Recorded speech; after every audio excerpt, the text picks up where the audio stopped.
to be 20 minutes. Okay. Can you let the girls know we're studying? Sorry? Can you let the girls know we're studying?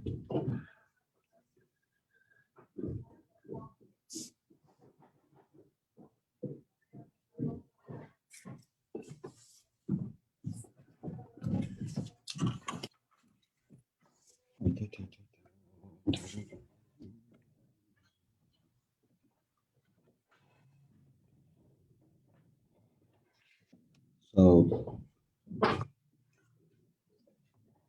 we'd be able to imagine someone sitting in a sukkah on Pesach, having the Pesach Seder. Middle of the Pesach Seder in the sukkah.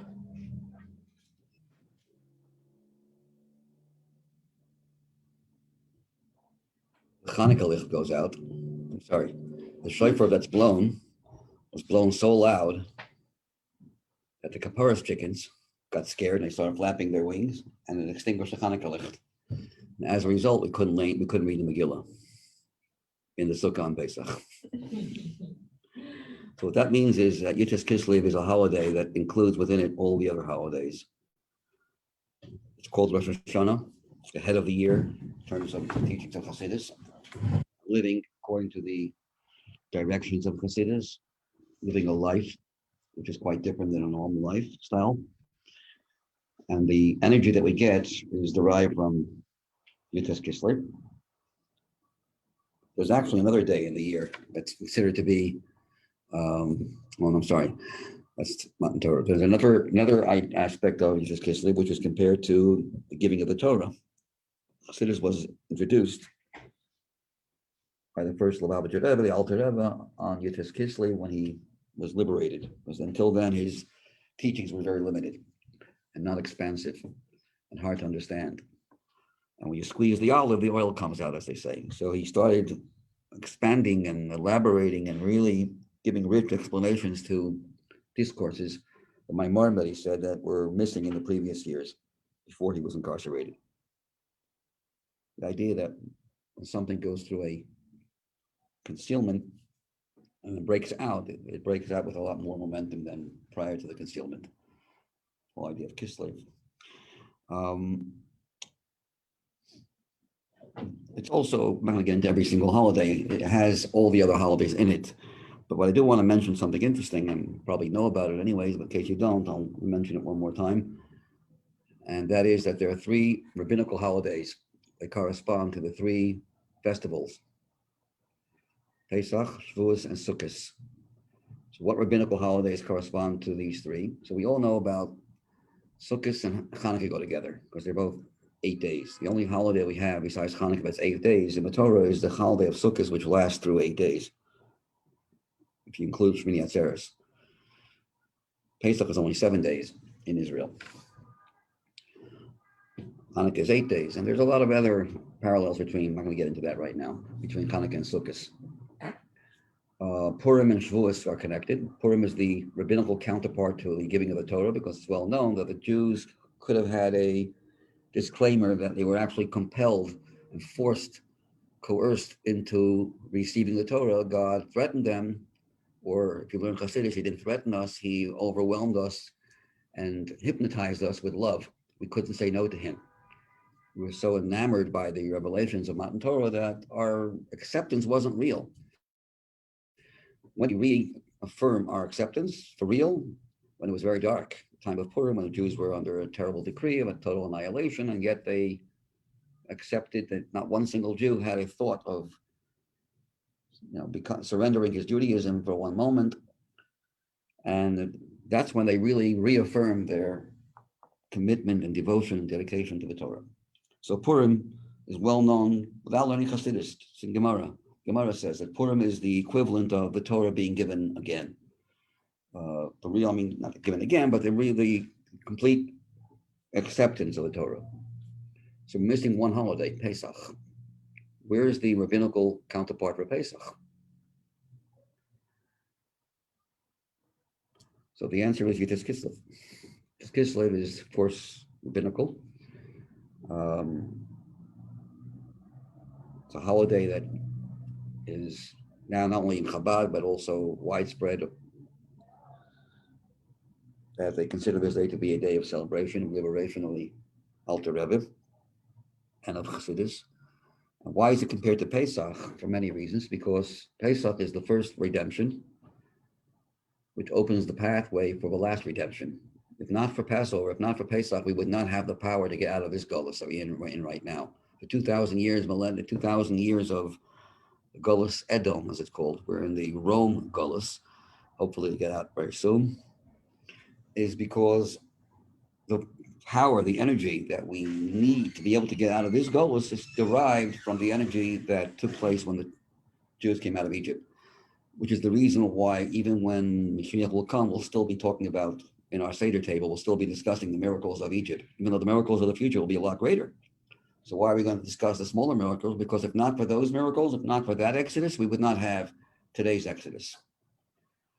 And since Chassidus, the teachings of Chassidus are what bring Mashiach, as we all know, without Chassidus, Mashiach needs the revelation of the inner parts of Torah to be revealed.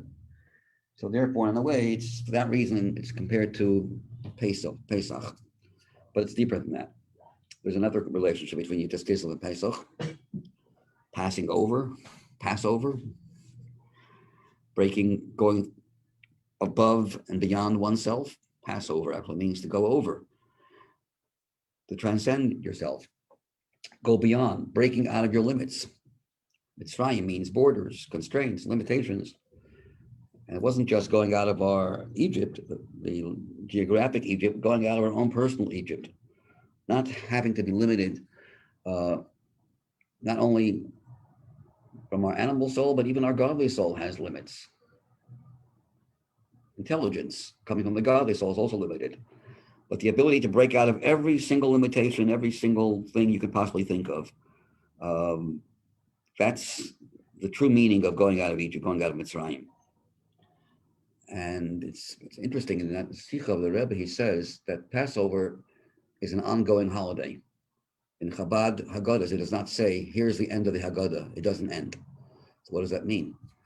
And the Rebbe says, just like a miracle of the splitting of the Red Sea, Kriyas Yam Suf, needs to be a constant flow from God to hold the water up. If that power that's miraculously causing the water to propel upward would cease, the water would go back to its normal nature, would gravitate back to normal. The same is true with the Yetzias Mitzrayim, which is strange to say that, but that's what the Rebbe says. That if not for the fact that God took us out of Egypt, he didn't just take us out of Egypt, he took away our potential of ever being slaves again. A Jew can never be a slave. Yes, we can go to Golos, but never to have any similarity or resemblance to the way things were in Egypt, at least not as a nation. Individuals maybe, but not as a nation.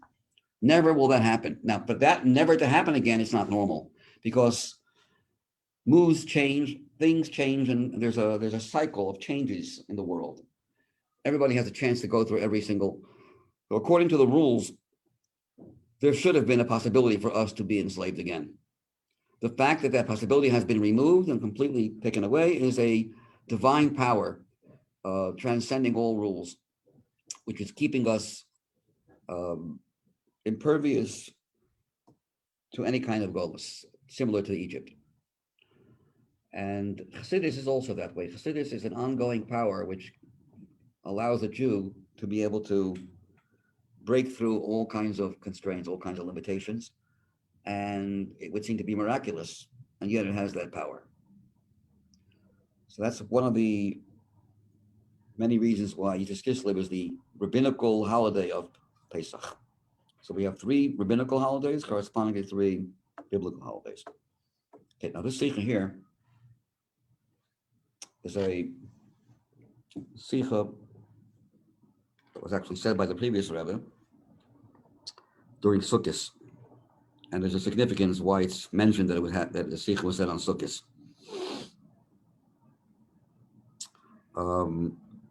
Let's see it inside, the top of page 190. Pechem are coals. So the Sicha is going to discuss a metaphor that was used by the previous Rebbe. The Chassidus is compared to coal mining and pearl hunting, or deep sea diving for pearls. And the significance of both of these parables, of both of these analogies, needs to be explained. Let's see it inside.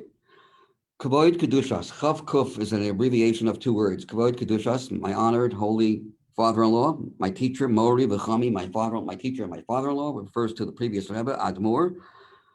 Himshil compared, metaphorically, Pam, one time, in a Sicha that he said in Chag HaSukkos, Mashal le'inyan HaChassidus, he gave a mashal for Chassidus. What was the mashal? And here are his words. Ve'egla devora, the following are his words, quoting. Margolios, which are pearls, or pninim, diamonds, nimtsois bekarkois hayam, are found in the bottom of the sea. That's one metaphor. Gecholim, which are coals, but not the coals that we have today when you burn something and then it turns into charcoal. We're talking about coal mining, the bottom of the sea, things that harden over many, many years, thousands of years perhaps. And at the bottom of the sea, you have these very hard stones that are actually stones, but they look like stones, actually from wood and from other material that are very easy, very combustible. They burn very quickly, and they maintain a fire very long. And the fire is also extremely hot. So he says that Chassidus is something that is very much compared to coals. You got to dig deep down to the bottom of the below earth level, way below earth level, many hundreds of meters or feet. And you will be able to find these sources of light and warmth, because fire gives heat and it gives light as well. That's one muscle. The other muscle was with pearls that are found in the bottom of the sea. So there's coal mining, and then or pearl hunting, and then there is the deep sea. That's the sea, and then there's the earth, coal mining, and then finding pearls. And he gave both of these analogies for Chassidus. Okay. One is found underground, one is found at the bottom of the sea. Let's see it inside. Margolios, which are pedinim, jewels, diamonds, pearls, emeralds, whatever you want to call them. Nimtsois bekarkois hayam. In fact, there's a whole movement in Israel right now. They're digging for diamonds and they're finding them, called Shefa Yamim. It's an area in Israel. I don't know exactly where it's located, but in Zvulun, one of the tribes, his area, there's a whole movement. Started about 10, 12 years ago. Got a bracha from the Rebbe many, many years before to find diamonds, and they have found diamonds there. That's in the ocean, the area of the water. Anyways, so we have two things. We have Mergolias, Nimtsois bekarkois hayam, they're found in the bottom of the sea. Gecholim, on the other hand, shel pecham, of coal, not regular gecholim that we have when you burn something, you have coals. Now we're talking about pecham, hard, stone-like wood, or some other materials that have secretions, and they get very, very hard. And then they are used for fire. Hameidim umechamimim. They are lit, and they contain, the fires can last very long. Umechamimim, and they give off a tremendous amount of warmth and heat. Nimtsoyim be'imkei adama are found in the depths of the earth. How do you get there? Haseder hu. So the way to get there is shetzarech lihiyos adam. We need to have a person sheyachavin, a director, someone who will be able to find the exact location and direct the people where to go. Heichan lachbar, where to dig. He directs them. He's the coordinator, and he tells them exactly where to dig. The Ketzad and how limsa is to find these coals. Hapoyalim, the workers can trust him. Yechalim lismech al chachmasei shel hamachavin, can trust the wisdom of the person who's the director, the administrator, the organizer, the coordinator. He is trustworthy. He knows everything. They're the ones who do the work, dirty work, and he is the one they trust, know exactly where to dig. However, aleihem, upon them, they must listen and follow his directives precisely. On the one hand, conversely, they cannot, while they are in the depths of the earth, deep down, to rely on the air and oxygen which the director is breathing. You got to breathe yourself. You got to listen to his orders, yes. Here's directions where to dig, yes, and follow it to the T. But you got to breathe on your own. How do you breathe on your own? There's shafts which circulate air from over the ground, and when you're down below, you're able to breathe through the air that's coming from above the ground level. But you cannot rely, well, since he's the one who's doing everything, he'll breathe for us also. No, you can't rely on him for that. For that, you need to do it yourself. So that's two aspects here. On the one hand, you have to trust him to the T, every little detail, wait and see what he tells you. On the other hand, you got to also be breathing and very much alive on your own, not to rely on him for that. Kol poil, every worker, tzarich bi'atzmo, has to on his own, his chaber, to be in touch with l'ruach hachayim, with the spirit of life, al ha'aver, with the air and oxygen, hatzach, which is clear and pure, hamotzoy, which is found al pnei ha'adama, not to, can't breathe down there. You have to be connected to the air circulation from over the ground. Below, and if not, hu olol, if not, hu olol, he is apt, chas v'shalom, God forbid, lipol, to fall lifeless. The low ruach chaim, God forbid, without any ruach chaim. If you're going to trust and rely on the coordinator, then you're going to not make it. This is the analogy. Same too. I'm sorry. This is the one analogy. Then you have the other analogy. The person who is going into the waters has to have a pipe to breathe in, make sure no water gets in there. And when you're way below, down there, you are able to breathe from the air that's coming from the boat or whatever above the sea level. And you have to make sure not to rely on the teacher, on the director for that. So Adam hasolel el tochai mayim, who's breathing down, who's swimming and floating way down below. De limsoyas hapnim, to find the diamonds. Mukrachi is compelled linshoim aver min hamotzei al pnei adama, to breathe the air that's found on the face of the earth, meaning overground. Ad kan tochen dvarav. This is the end quote of the previous Rabbi Sicha. So he compared Chassidus to these two metaphors, to the gecholim, to the coals, and to the pearls. Rebbe Sayim, the Rebbe concluded. One more thing he quotes. As hanimshol, the analog. What's the bottom line? What do we learn from this mashal? Yachel kol adam lahav, and everyone can understand the analog, the nimshol. Chassidus, of course, is the nimshol. Chassidus meiro mechamemes. It gives light. It gives you warmth. Kepecham, like a coal. But in order to get to those coals, you have to dig and dig deep, the imke adama, to the depths of the ground, to purify, to refine. It doesn't come easy. But while you're down, deep down in the depths of the earth, you have to remain, you still have to remain tied to the area above the ground in order to live. This is the end of the nimshal.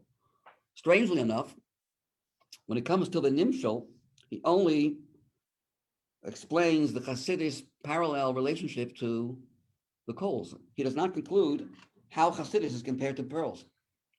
There's warmth and light. What gives warmth and light? The coals. The pearls don't give any light or any warmth.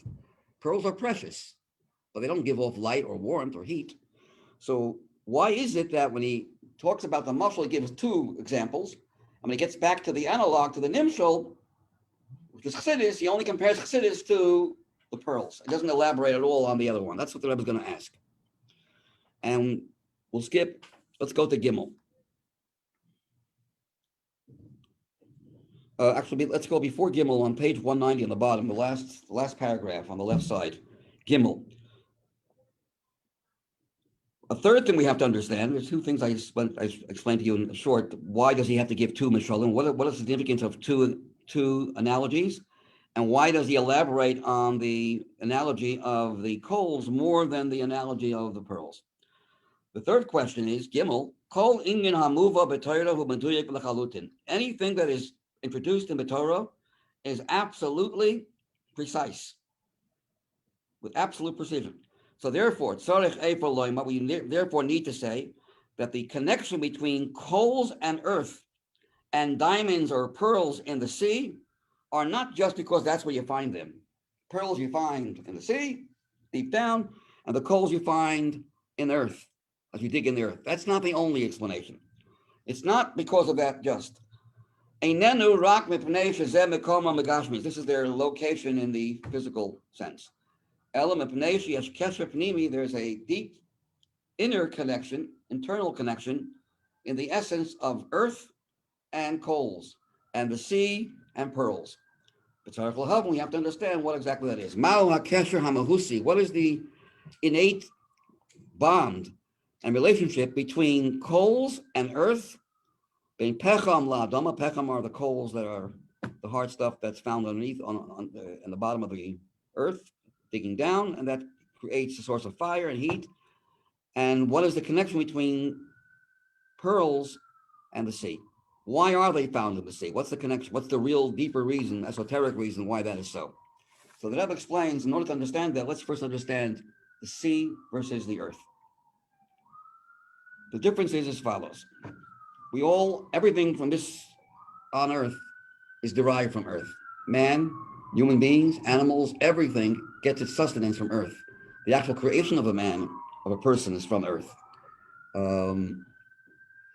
This includes everything in the world. Everything, and animals also need for them to live and continue living. They need to eat food, and food that they eat is usually from earth, things that grow. And if they're eating other animals, then the animals they eat also need. Ultimately, earth is the source of sustenance for all creation. Yet, we don't live in the earth. We live above earth.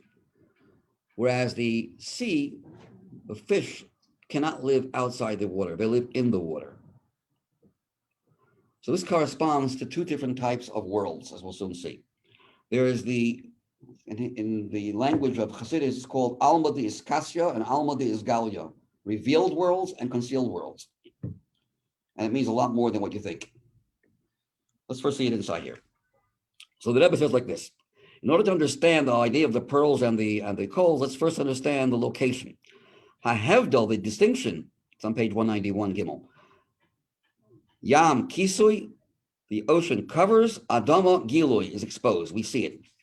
Hahevdal shabin Adama liyam, the difference between the earth and the sea, Muzbar is explained and clarified in Mispar Makomos in some places, many places. Who move on, I'll be Hahevdal shabin Habrim shabat Adama lebin Habrim shabayam. It's understood by discussing the distinction between the creatures that live and roam over the earth and those that live in the yam, in the sea.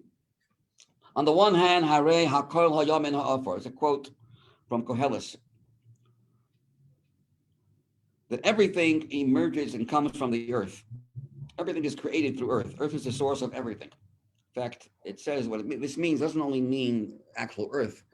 Even a balloon, which floats into air, when you burn, if you would burn anything you would burn, what's left? Ashes are left.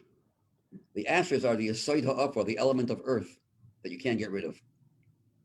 And why can't you get rid of it? Because that's the foundation, the source of everything, which is why you can't get rid of anything without having some kind of ashes to it. There'll always be something left. It's very difficult to get rid of ashes. So you burn the whole house down, can burn for years, and yet there'll still be something left. That something left is the remnant of the Yesod Ha'afar, the element of earth that's within that thing before it was burned. Everything has four elements, but you can get rid of the fire, the water, and the air, but you cannot get rid of earth. So earth is the source of sustenance of everything in this world. It even says in the Medrash that even the sun and the moon have also an element of earth in them. Even the sun, which is fire, also has some element of earth. Not the same type of earth that we're thinking of, but it has something to do with earth. Earth is the source of everything. That's why growth comes from earth. You can't grow things unless you have earth. Yet, we don't live there. But thank God we walk over the earth. We don't live inside our source. So our source of life is the earth, and yet we are able to live separate from it. And we don't feel like we need to be inside our source. Hakol nivra min ha'aretz. Everything was created from earth. V'hanivroyim mikablim es chayusa min ha'aretz. We say everything receives their sustenance from earth. Things that grow on the ground, and the animals that we eat also sustain themselves from things that grow from the ground. So ultimately, everything is related to earth. Lamrot zot, in spite of all this, the connection, the bond between the creations from the earth and the earth itself, we do not see. We don't see that after they're created. We don't see you must be in contact with the earth to keep on living. Conversely, those that are created in the yam, hadagim, which are the fish, if they leave the sea, miyad mason may die immediately. They're not only living, they don't only come from the sea, they live inside their source. They are compelled to be found. Therefore, it said that Yam, the ocean, is a muscle, is an analogy, a metaphor for Olamais, for the worlds, Shabahem, which in these worlds, Hakoyach, Holaki, the godly energy, Hamahave, which creates, Mechaya, and enlivens, Umekayim, and sustains them, Meir Begili, the source of their life is revealed to them and very openly. They feel it, and they feel they cannot live without it. That these creations that are created, Choshim sense, Bitzorcham Hatmidi, with their constant need, Lihiyos Kishurim, to be connected, Limakar Chayusam, to the source of their life, Kidei Le'la'abed es Kiyumam, not to lose their existence. Therefore, they're called hidden worlds. Now, hidden world does not mean hidden from us. That's an understatement. They're hidden even to themselves. They don't even feel themselves. They don't feel that they exist as separate entities. They feel their source so intensely that they're not even aware of their own existence. You ever feel that way? When a person is very, very engrossed in thought, you're getting a taste of that. When you're very deeply engrossed in thought, you don't feel hungry, you don't feel anything. You don't feel yourself. When you start feeling yourself thinking, then you know you're not really thinking. You're not concentrating. The moment you are aware of the fact you're thinking about something, you've just lost concentration. We have a lot of these kinds of examples in a miniature scale. If you're walking and you're going to a place where you're very excited, you don't feel tired. You don't feel hungry when you're really excited about something. Does that mean your body is not hungry? You are. The body is hungry, but you don't sense it. You don't feel it. So when you're very close to your source of life, this is, by the way, called Olam HaBriya. The world of Bria is an example of a world that is so close to its creator that it says, I'm not a creation. I'm an extension of godliness. It doesn't even feel, has no awareness of self. So it's called steamin, alman steamin. The earthliness or the worldliness is concealed. It doesn't sense its own worldliness. It senses, I am just godly. It senses godliness. The difference between that world and Atzilus is Atzilus does not sense godliness. It is godliness. If you sense something, that means you're not that. I feel. But it's a world that the whole makeup of the world is how to feel God and not feel yourself. An interesting world. The whole definition of that world is to be submerged in its source and get lost in your source. That's called hidden worlds. The worldliness is hidden. Then you have the revealed worlds where I'm here. There's an I, there's a me. I feel myself. Yes, I feel myself having a connection to God, but I feel myself first and foremost.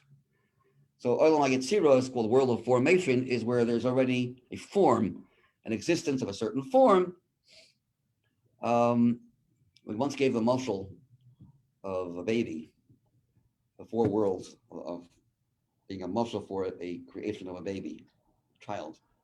There's the mother, and when the mother is not pregnant, there's no baby at all, not even potential. I mean, there's no existence on any level. There's no fetus, there's no embryo, there's no nothing. There's the mother. That's Atzilus.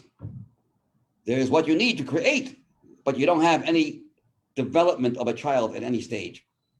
How about the moment of conception? The split second she becomes pregnant. Takes a second. Where the egg connects with the sperm, pregnant. Is there an embryo there? Nothing there. Nothing has happened, but everything has happened. That stage of a pregnancy is so subtle, you can't say she's even pregnant. You could just simply say it's a stage in the mother, but you cannot say there's a child inside the mother. Third stage is when You can see when, you take an ultrasound, you can actually see a baby in form.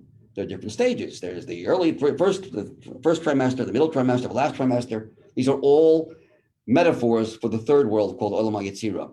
There's a form already. It's not just the essence of creation of a child. We have already a form.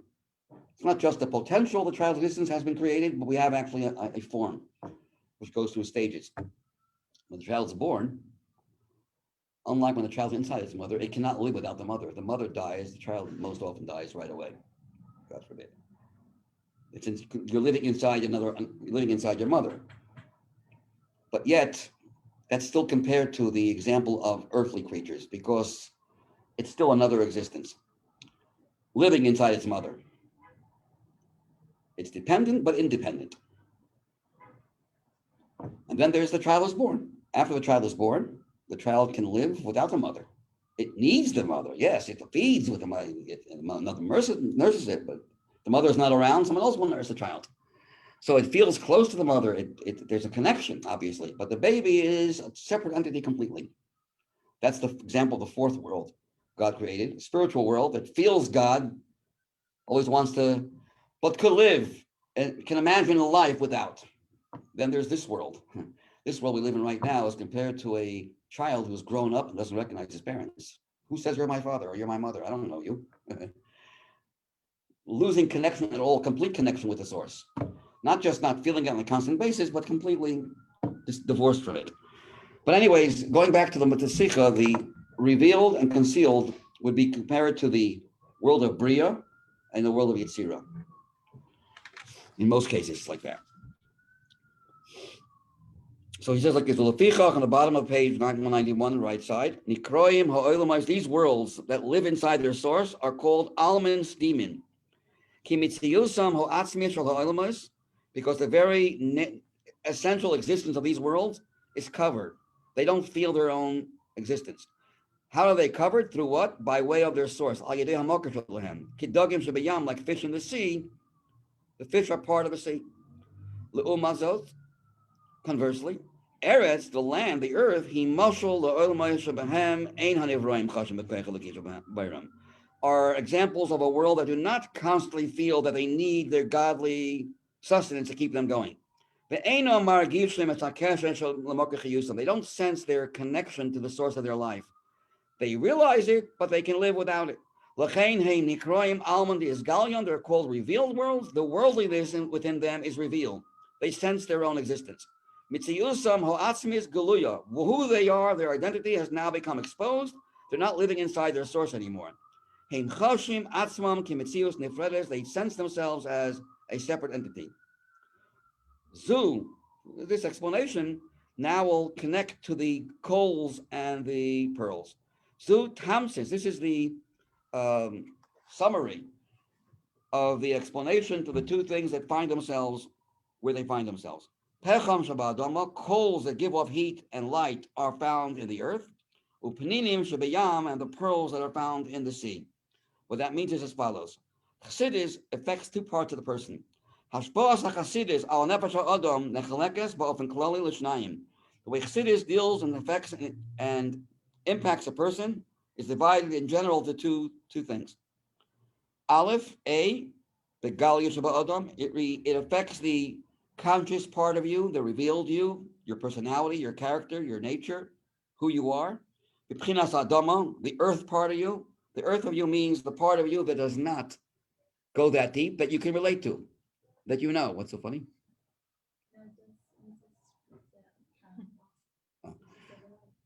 The earth part of us is the revealed part, the part we know about ourselves, what we live with on a daily basis, the level of our intellect, our emotions, our character, our personality, who we are. That's the earth. And there's the sea within us, something that we don't even know of. Part of us that we are not even aware of what it's all about. We don't feel it. It's covered. That's the sea within every single Jew. Chassidus has a targets the earth within us, affects us, and that part of Chassidus is compared to light and warmth. Then there's another part of Chassidus, which is called the pearls of Chassidus, that impact the part of us that we don't even know about yet, our subconscious. So that's what's called Gal Yeshua Adam, is our conscious self, what we live with on a daily basis, the earth, so-called, so to speak, and then there's the deep depth of the sea that covers everything, and we don't get to see it, is a reference to the deeper parts of ourselves that we are not aware of. Okay, now, in order to understand this better, he goes further. It's Dawid, page 191 on the bottom. Dawid, these two, I know you learned in a different stage not long ago about the Alter Rebbe's, the Kitra against the Alter Rebbe and the Maggid, the whole story about that. But there are two reasons, general reasons, why all of a sudden Chassidus became a must to learn. What, thousands of years ago, not thousands, hundreds of years ago, people lived their lives without it. What's the reason why this generation, of all generations, we're a far cry from the way our ancestors were? They were much greater than us. How come they were not exposed to Chassidus, and we little people like us, have this incredible gift of Chassidus? What are the two reasons for it? So these two reasons will correlate to the pearls and the coals. In order to understand the two ideas, the two aspects of Chassidus that relate to different parts of our psyche, we first must to preface the reasons for why Chassidus was revealed so recently. As has why the last couple hundred years? Why not before? What did we do that's so special? For at first glance, yes, there's what to wonder about. Is our generation kosher? Are we the way we should be? Far from that. So why do we have something they didn't have? And the two reasons that are given, umehem, and amongst the reasons, there's actually more than two, but the two main reasons are, Aleph A, the darker the golos becomes, the more we are in desperate need for light. Next, nidrash we need a greater light to counteract that incredible darkness. The darkness of especially the last generation of Golos, the last years of Golos are even darker than years before. L'chein, and thus nisgalsa nishmas haTorah, the soul of the Torah, the Chassidus, which is the soul of Torah, has become revealed, because this is what awakens and sheds light and warmth to keep us out of the darkness. It arouses and reveals deeper energies within us, hakavuyim, that are covered, shohanashama, the susim, the hidden parts of the neshama. So one reason is because we need it. Because of our deficits, we don't see anything. We are in the dark. That's all the more reason why we need to have an extra light. So that's a downside, a negative approach. The positive approach is we are special. Because we find ourselves at the end of the era of the exile. The Mashiach is coming very soon. When you need to prepare to the Geula Asida Lavai, to the Geula that's coming. The hachana, the preparation, must be somewhat similar and have a resemblance to that which you are preparing for. Therefore, before the Shabbos food, which is the food of the teachings of Mashiach, which will be earth-shattering, before we get to that, we need to prepare. Nitna milmaila, we are given from on high, me'ain, a semblance and a taste, u'te'ima min hagilu she'hi lavai, of that which will be revealed in the future. As brought down, similar to what it says in the writings of the Arizal, and it's also brought in Shulchan Aruch. It's cited by the Magen Avram, who's a posek in the Shulchan Aruch, and also the Alter Rebbe Shulchan Aruch, that Erev Shabbos, a person must taste the food of Shabbos. Supposed to taste a little bit of whatever you're going to eat on chicken soup or whatever it is you're going to eat Friday night on Shabbos. That's what you're supposed to taste. Feel the Shabbos coming. Because when you taste something, you want more. So to get an excitement about the Shabbos that's coming, we give you a taste, but don't eat too much to ruin your appetite. A little bit, and then wait when you can have the rest of it on Shabbos. That's simple halacha. The same is true in the spiritual sense. There's a Shabbos food that's about to happen. The Shabbos food, of course, happens to be the teachings of Mashiach, which will include things that even Moshe Rabbeinu did not even know, because he will also be one of the students. You can imagine what kind of teacher Mashiach has to be. To teach Moshe, Aaron, Avram, Yitzchak, and Yaakov, all the sages of the Gemara, Rambam, Rashi, and everyone else, including us. So if that teacher is going to be teaching, he's going to be teaching incredible things. But in order to be able to relate to it, we have to learn about these concepts, at least on a lower scale, to have some kind of a acquaintance with them. So we learn Chassidus today. To prepare for the wedding, in other words, prepare for the major wedding, we have to also put on these pearls and dress ourselves with things that are seemingly, we don't need to. These ideas are so esoteric and so deep. I need to learn, Chassidus that talks about me, talks about my faults, down to earth things that I can relate to, how to serve Hashem better, practical things. Why am I learning about the four worlds? Sovev Kalam, Mother Kalam, even if I understand it, but what does it have to do with my everyday life? It's like luxury. Warmth and heat are something you need for sustenance. But pearls, you can get along without it. You dress up when you go to a wedding, but you don't go to a wedding, you just wear normal clothing. So one can say, as we'll soon see, I don't need to have pearls on. I'll just suffice with learning. I understand Chassidus is important, but I'll just suffice with just learning the basic things that I need to know in order to keep me alive in my Judaism, because every now and then I have a lot of obstacles. Don't forget the very, very dark world. It refers to a world that is double dark and quadruple dark. You know what that means? Dark means you don't see the truth. But you're aware of the fact you're in the dark. Double dark means that you don't even have any awareness that there's something missing in your life.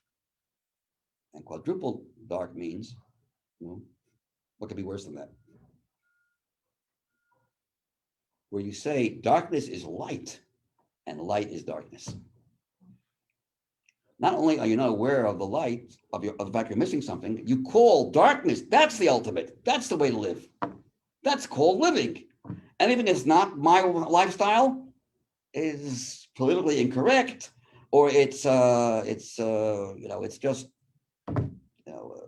nerdy, it's dumb, you're not taking advantage of life, you're stupid, you're shallow, you're this, you're that. Live it up. Enjoy, know how to enjoy life. So this is not just a dark world where you don't have awareness of the truth, but you call truth dark, falsehood, and you call falsehood truth. Got everything backwards. That's called quadruple darkness. And you laugh at people who will say you're in the dark. Not only do you not see, but even when someone brings to your attention, I think there's something you're missing, he will look at you, or she will look at you and say, you're the one who's missing. Come around, you're missing. This is true all levels of politics, all levels of we're in a dark world. And this dark world is not getting any lighter. It's getting darker. So we need Chassidus to fight to combat that. And if you don't learn it every day, it gets the better of you. You have to hold on to it constantly, otherwise you fall. So that we understand. But why do I need to, go into these deep, even if I understand it and it's beautiful and it's wonderful, why do I need to learn the stuff that talks about four worlds? What will I be missing if I won't know that? So I won't know all the Kabbalistic terms. Big deal. I can still live my life and live a good life and a nice Jewish life. Why do I need all that? So this is what this Sicha is all about, explaining that you're right. According to the first reason, if the only reason why you learn Chassidus is to combat evil, then you're right. You don't need to learn all that. Then you can suffice with just learning things that are connected to how to live your everyday life, how you daven properly, how to, basically how to think about bitachon and, whatever we need to keep ourselves going. But when we get to the second reason is because of what? Because of close proximity to Mashiach. It's inappropriate when you're so close, when you're actually preparing for a wedding, to show no preparation signs. When you're right there, you walk into the chuppah, hasn't started yet. Chassan hasn't come in yet. You're walking with plain clothing. It doesn't look right. Any moment, the Chassan Kala will be walking in. Get dressed up. Wear your best clothing. Wear your pearls. Not just nice clothing, clean clothing, even better than average. Your best. You're coming to a wedding. The wedding is about to happen. The Shliach's coming is compared to the finalization of the wedding of the Jewish people, which started at Matan Torah. So we have to not suffice. It's disrespectful just to suffice with what I need so I can live my life. The Rebbe says a lot more than just that. Later on in the Sicha, he gives an interesting parable. He says, if someone were to say, my great-grandfather didn't learn Chassidus, he was a good Jew. He got along without anything. He just learned Gemara, and he learned, he learned some Musar perhaps. He didn't know, he had even no idea what Chassidus is. And he was a lot more religious than I was, than I am. So if my great-great-grandfather didn't learn, why do I need to learn? So the Rebbe says that's like saying, if the windows were open in the summer to get some fresh air and the AC was on, right? So why can't I keep the AC on and the windows open in the cold winter days? Because the weather has changed. That's why you can't. Summer and winter can refer to a time when people were on a much higher level. They didn't have all the fancies that we have today, all the distractions we have today, perhaps. And they were more spiritual than we are today. They didn't need Chassidus. The first level of Chassidus, which is the level of the coals giving you light and warmth. But today things have changed. Today we are in the darkness, and you can't suffice with what your great-grandparents suffice with. Just by the way, whenever I remember I was teaching Baal Tshuva in Morristown, New Jersey, so whenever you ask any of the students there, probably today as well, all of you here, many of you at least, other converts, but you ask, was your father religious? No. Grandfather? I don't think so. Great-grandfather? Yeah, picture he had a long white beard. So whether it's 3 generations or 4 generations or maybe 5 generations, or sometimes it's just grandfather, grandparents, and it's there. And they drifted, of course. Whatever the reason is, they drifted and we lost contact. But we see that almost everyone in this generation of those that are born Jewish have ancestors, and some even were not Jewish, could have Jewish ancestors. I know some rabbis whose great-grandchildren converted because they intermarried, but their father's side was Jewish. Rabbis with beards who have great-grandchildren who are not Jewish, and then they went through conversion and transformation in their lives. So we see the background. You go a little, just depends how far back you go. It's almost always, whether it's 3 or 4 or 5 generations,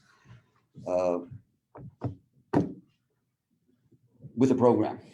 And then as time goes on, of course, it's very easy to deviate and go off. No one's fault. But this generation, especially especially over the last 20, 30 years, maybe even less, over the last 10 years, it's getting very, very dark. Hard to see anything. People have complete, the perspectives are very, very, from both sides of the political arena, people are confused, and they sense it. They sense confusion. When you're confused and you're in the dark and Mashiach isn't here yet, you're seeking for some kind of truth and you don't really know what it is. You think you know what it is, but you don't really know what it is. That's a sign that Mashiach's coming is ripe, beyond ripe. And when the fruits are on the tree too long, they get spoiled. So, I'm just advocating that Mashiach should come sooner rather than later, as soon as possible, because, as they say, if he's not going to come sooner, people are not going to even care about him and want him anymore. That's what one rabbi once said. If you don't come soon, no one's going to think about you anymore. I'm going to completely give up. So Mashiach has to come, no question about it, and he's coming very, very soon. Yes. That lineage, maybe it's a bit unrelated, but so there's that. You ask any question you want, that I'm here. Okay, that if a Jewish woman marries a non-Jewish man, then that's not for sure, right? But then say she has children, those children will be Jewish. Are those children not? Like, how would you reconcile the idea that she wasn't meant to marry that specific man, but that her kids who are Jewish are like half that man? Were they still meant to be? Of course. A lot of things happen without, it's supposed to happen and happens anyways. A lot of things happen in this world without, everything comes from a divine. There's nothing that's, it's like even if she knew that she should not, and she did it anyways. Yeah. So maybe she was sent into the world with a bashert, but she just didn't end up marrying him. Yeah, what does that do to the children? Children were meant to be, and they could have come to the world through a different road. They came through this road, through this pathway. Uh, her husband is not the destined one for her to be, although very often it happens that the person she marries later on does convert. That also happens. I've seen that happening quite a few times, where originally was not for any intention of conversion, and later on, um, but even if not, even if if the marriage stays, inappropriate because mixed marriage is not good, the children are Jewish, 100% Jewish, and why they have to go through all this, it's a hard question to answer. These are very difficult questions to answer. Could her husband ever be recognized as a real Jew if he converted for her? Questionable. Depends how. Yeah, it's for a rabbi to see. Depends how sincere he is, how strong the ulterior motives are. That's a really an issue. But the children are children. They're meant to be, and could have come through different pathways. Maybe those souls were souls that had to go through, this pathway in order for them to enter this world. I have no idea. So these are secrets that I can't answer. Very difficult to answer these kind of questions. There's a story with a Rebbe, with a young girl, young lady, and she there's a story again. Yeah, she was traumatized when she saw, but she wasn't a non-Jewish girl from Australia. Was traumatized when she was taught. She had a class about the Holocaust, and she saw what's going on. She was like terribly traumatized, and she couldn't bear it, couldn't stand it, and she was living her life, trying to figure out how there could be such evil in this world, and she wanted to convert. She got her interested in Judaism, and she really wanted to convert. And rabbis were pushing her off for whatever reason. She got physically sick from this, to the extent that she was hospitalized, and the doctors were worried about her future. And but somehow the Rebbe I'm missing a few points in the story. The Rebbe got wind of this and spoke to the shliach in Australia, whose name was Rabbi Gutnick, and he said to him, she was from not Melbourne or Sydney, from some kind of, what the name of the, begins with an A. I don't remember the name of the, you're in Australia? You from, are you from Australia? She came in from, You know the story? yeah. So fill in. Well, I think she was in Kent, her family must be in Kent, and she ended up in Melbourne. Yeah. Originally from not from Melbourne. And what was the story? The Rebbe asked, asked about the Jewish girl, no? Yeah, the Rebbe asked about the Jewish girl, but the rabbi didn't know who the Jewish girl was. Yeah, and it was this girl who supposedly was not Jewish and wanted to convert. The Rebbe considered her Jewish, and she found out from her mother, something she never knew, that you're Jewish, but we wanted to hide the whole time. So this girl was actually Jewish. I think they couldn't find what's wrong with her. She was really sick. She was sick, and they couldn't find a reason. Made no medical sense why she's sick. Her mother or grandmother must have told her. Yeah. She was actually dying. It was like a terrible story. She was couldn't breathe or something, and their grandmother, confided with her that you're Jewish. And somehow she recovered immediately when she found that out. So the fact that the non-Jew had this schus, in a way, it's a schus to have brought Jewish children into the world, is also interesting. Everything is supervised from on high. But I think a question like what you're asking is it's not from someone like me to answer. I can't answer it. I don't know, because you're saying that the plan was wrong and they weren't supposed to marry, and Jewish children are now born from it, so they were not supposed to be. Well, I'm not deciding that the plan was wrong, but I've just heard that you're not meant, like, intermarriages. Right, I'm saying, right, and it did it willfully, knowing that it was wrong. Right. So how could something so good of having, and these children can be the best kids, and they can become they could grow up to be really good kids. I mean, good, only good spiritually, and yet their father is not Jewish, and the father was not supposed to marry the mother, so There are a lot of things that we can ask. I can ask another question to you. Question, how come there are people that were born, Jewish people that are born, and never become aware of their Jewishness, not to their fault? They are totally unaware of their being Jewish. And of course, if they're unaware of their Jewishness, and it's, whose fault is that? The fact that no Chabad ever met this person, sometimes you can't meet everybody in the world. Someone living in the Hicktown, Wyoming, happens to be Jewish and does not know about it and doesn't keep Shabbos or kosher and lives a whole lifetime, 70, 80 years of a life, never knowing he was Jewish and passes away. Why did that soul come down to this world? This is what bothers me. I have questions also. Why would a soul come to this world to do every single sin in the book, and the person is not aware of it? That person eats unkosher, doesn't keep Shabbos ever, and does who knows what. And it's all because of God, who did not allow this person to be exposed to Judaism. So how do you explain that? There's no tshuva here. The soul came to this world to live 70, 80 years, 120 years. To do what? How could that be a rectification? How could living in this world be a rectification if the person is sinning? Well, if souls have cycles and that soul is going to reincarnate several times. Yeah, but what's the purpose of this reincarnation? Well, maybe it's like to create that yearning that in the next life the soul will be so hungry to do mitzvah because they were deprived of it for an entire year, an entire life. Okay. I hear what you're That's saying. an idea. I don't know. Okay, these are questions I have. We all have questions. These kind of questions are the questions that will be answered, but we'll see it will come. I can tell you. There's always this other question that someone asked me not long ago. You have a person, a man married a woman, and one of them passed away. Let's say it's the woman who passed away.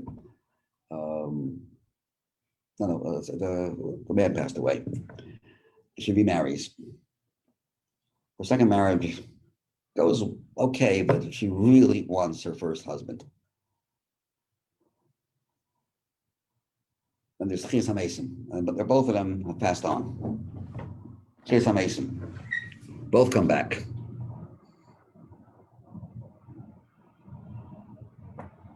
So the question is,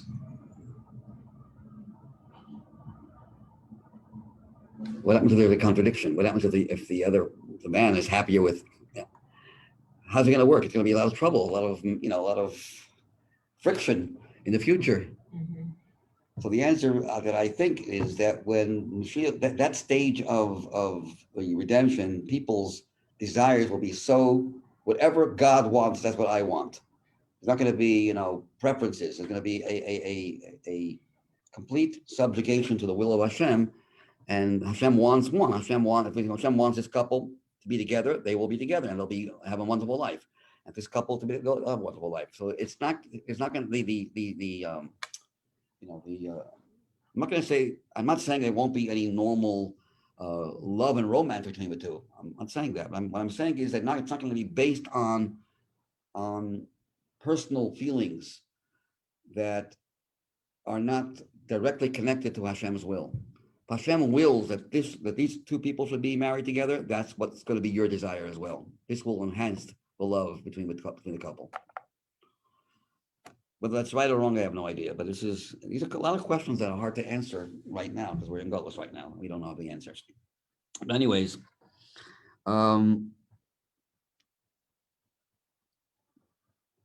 so again, the second reason why we learn Chassidus today is to prepare for the food that will be taught in the future. So one of the major differences between these two reasons, one of the differences between these two explanations as to why we should learn Chassidus, whether it's because of the darkness that we are in or because of the fact that we are so close to the major light, the two opposite reasons is as follows.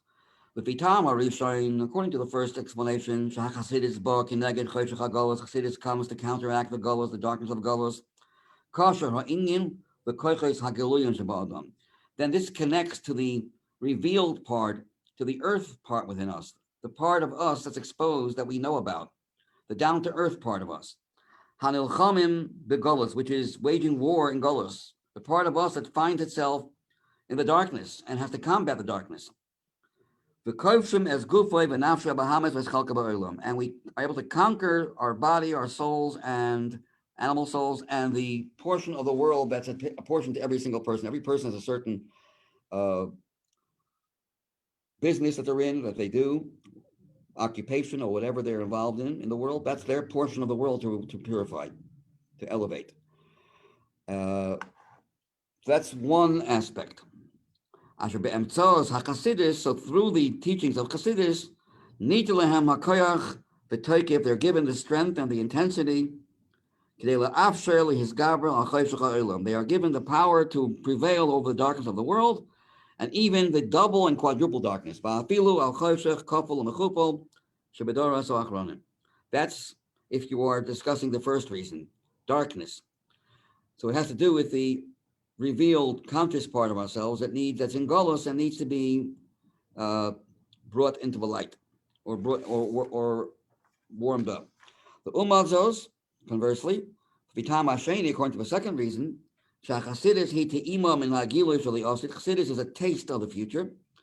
This is not something that is designed to measure and to mingle with darkness. It has nothing to do with darkness. There is no darkness on that level. This level of Chassidus does not know of any dark world. It's only to become one and lose yourself in godliness. As it's well known, in the future, there will be no longer the idea of refining the world. The world will be refined already. So what will be the whole service? To get closer and closer to God, but not to grapple with changing the world, because the world will be in its perfect state. So it won't be lotitz patzeh, it will not be exploited. An avodah shalavar birudim, a service which will be to purify and sublimate the world. For the ruach hatuma, the evil and spirit of impurity will be removed. Kivas ruach hatuma aver min ha'aretz, so there's no need to work on the world. It will be executed. Rak aliyah michayil chayil. All we will have is the execution of elevation from one strength to another strength, one level to another level. Endless levels, endless cycles of feeling godliness to a deeper and deeper level. Within the realm of holiness itself, there are also levels, and endless levels. It's infinity. There's no end to good. This is connected to the hidden part of our soul, mitzad atzma, on its own, not the hidden part of the soul that we need to fuel the other parts of our soul, but the hidden part of the soul on its own will be the gift that will be revealed in the future. We will know a part of us that we never knew before. The yam, the ocean, the sea of our souls will be revealed, and we will see something we couldn't believe that ever existed. And that's what we have to prepare for. This is related to the neshama on its own, not the neshama in terms of how it relates to the body, but the neshama itself. This is one and united with the hidden aspects of God. The revealed aspects of the person are connected to the revealed aspects of God. God also has revealed and concealed. And the hidden parts of our soul, the neshama, the ocean of our neshama, which we can't see, that is connected to the most hidden esoteric parts of godliness. Now, he says as follows: the kivan, and since the first aspect of Chassidus, the prevailing over darkness, is something that is a must. Hu hechrich is a need, and a must need, absolutely must. For one's service to his creator. As my father-in-law said, that we should not lose our life, we should not lose our power of breathing. We should be connected to the Ruach Chaim, to the air that's above the ground. In order for us not to die and lose our ability to breathe, this thing of Chassidus is compared to coals that are found in the bottom of the earth. That give light and give warmth. Necessary things that for our very sustenance. Bechai Hadam, the life of a person, as we'll explain further on. That's on the one hand. The Umazos, conversely, Hashbaz HaChassidus B'Sasim Tinashmasa, the influence that Chassidus has on the deeper recesses of our soul that we're not even aware of, don't have any contact with, as the hidden parts of our soul as they exist independently from our body, Mushvas Lipninim is compared to diamonds or pearls. Kibizman al Golus, because in time of Golus, living now in the time of Golus, we don't really need that. That would seem to be extra, luxury. Something that would just make you look nicer. It's good to know all these things, but I don't really need to have it for the sake of my spiritual life energy, for the sake of my continuing to breathe Jewish life. Zui Hasiba, this is the cause, Lakach, to that fact, that's why the previous Rebbe, when he spoke about this, did not elaborate so much on the second example of the pearls, because that's not so much of a necessity today as the first. Was this aspect of Chassidus, the first aspect of the coals is something that we must have. It's an absolute necessity, and therefore he elaborated on that more than the second thing. So the Rebbe, in the next part of the Sicha, if we don't have time for it, was going to explain the difference between heat and light, because it's two things. It's not just that coals give off heat or warmth, but they also shed light. Fire gives off light. What's the difference between the idea of being warm in your Judaism or being enlightened in your Judaism? Can you have one without the other? And the answer is yes. So the two aspects of warmth and heat will be explained in the next paragraph, the next chapter, I should say. And after that, the Rebbe is going to go back to elaborate on the pearls and say that even though my father-in-law did not elaborate too much on them, that was because in his time, which is not that long ago, the world was not ready for Mashiach yet. In other words, he was more distant from the coming of Mashiach. Now, and this is not now, I'm talking about, the Sicha was said in 1960, which is 60 years ago. So the Rebbe says now in 1960, as opposed to 1960, we have moved 40 years, and now we can say that we are the hills of Mashiach, and right now we can say that Chassidus is not only a necessity for combating evil, but it's a necessity in terms of having to prepare for the wedding. No one can say that I don't want to wear nice clothing. I just want to wear regular, I don't want to wear any pearls. I just want to go with my normal clothing to a wedding. That's disrespectful. Because of the close proximity in time to the coming of Mashiach, to the wedding of the Jewish people, one cannot give that excuse anymore, that we just want to suffice with the basics. And luxury is, certain people, but not for me. So in addition to the fact that you cannot say, my grandfather didn't learn Chassidus, why can't I get along without it? That we understand the answer, because it's cold outside. But even if you have Chassidus in terms of learning about the things that explain why you daven and what the davening is all about, and things that are related to belief and trusting in Hashem that you need to have to live your everyday life, live like a good Jewish person. In addition to that, we also need to learn things that seem to be totally not for us. Seem to be secrets of the secrets. These are the depths of the sea. We don't need that. And the Rebbe spells out that is totally wrong. And that is also an absolute request, absolute need. I'm finished. An absolute need. And the Rebbe continues and concludes the Sicha with a bracha, as usual. That we should be ready for the chuppah, and we should be happy to learn all the hidden secrets of the Torah as well.